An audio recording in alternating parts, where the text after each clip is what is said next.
Mga igsoon, maayong adlaw.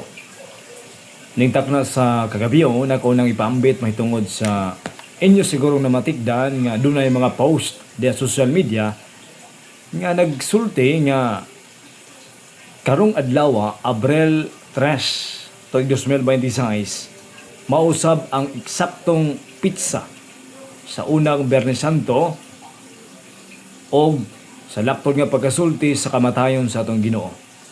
Nga sa ato pa, ang atong Ginoo gihukman sa kamatayon ni adtong Abril 3 tuig 333 Anno Domini o 33 AD mga binating kaigsunan.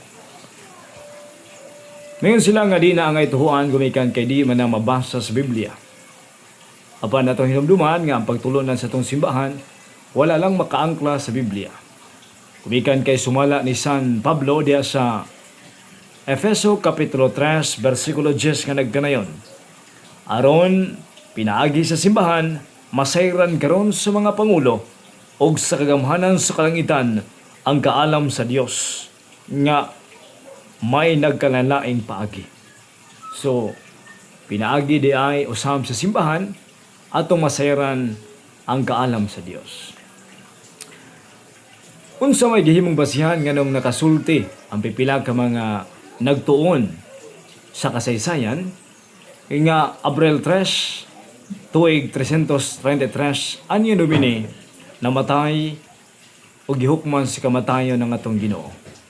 Una nilang gibasihan ang pagdumala ni Caifás. Nga atong mabasa o atong nadungog kaganiha nga si Caifás ang pangulong pare. Base sa reglas kasaysayan, si Caifás nagdumala mga 18 hangtod kini 36 Anno Domini. Tumbalikon 18 hangtod 36 Anno Domini.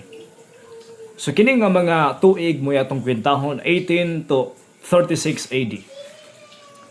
Samtang si Poncio Pilato, ang gobernador nga nagdumala sa Judea, base sa atong nabasa diha sa mga kasaysayan o base usab sa Biblia. Ato na matud-an nga si Pilato ang usasab sa di malimtan nga mga tao niining panahona sa paghandom sa Semana Santa labi na sa Biyernes Santo. Og si Poncio Pilato nagdumala sa Judea isip gobernador mga tuig 26 ngadto sa 36 Anno Domini.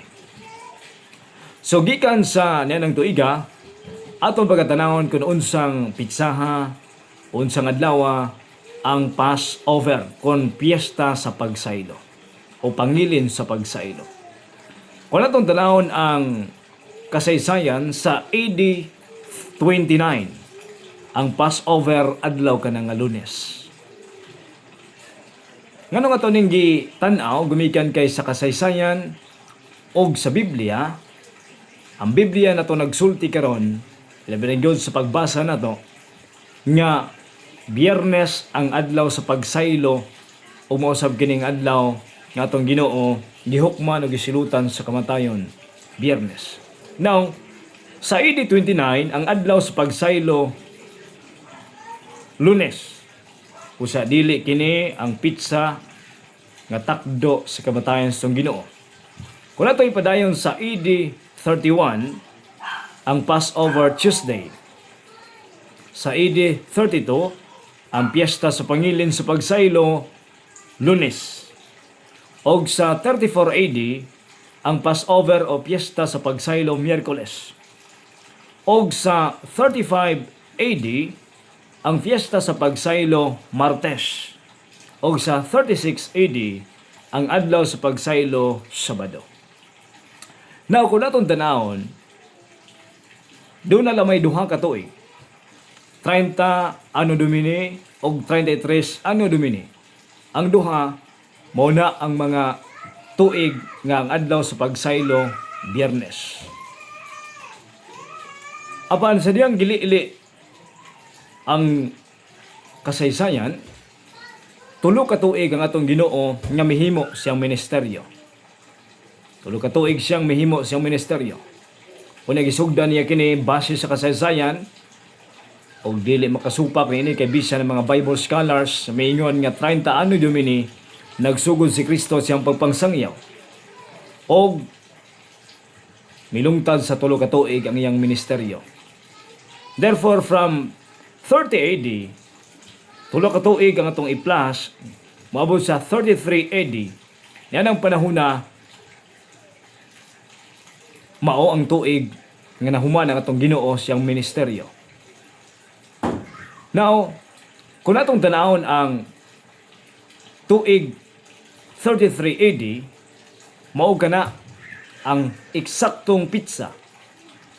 Abril 3, 33 AD, adlaw nga Biyernes, og pagka alas 3 hapon, nabugto atong Ginoo. Busa, karong adlaw, maong timaan sa pinakauna nga Biyernes Santo sa atong simbahan. Atong balikon, ato lamang ka na makaplagan sa simbahan nga kamatuoran. Managda sa kamatuoran, sumala sa Efeso, Kapitulo 3, versikulo 10, nga pinaagi sa simbahan, masayran karon sa kagamhanan ang tinago sa Dios.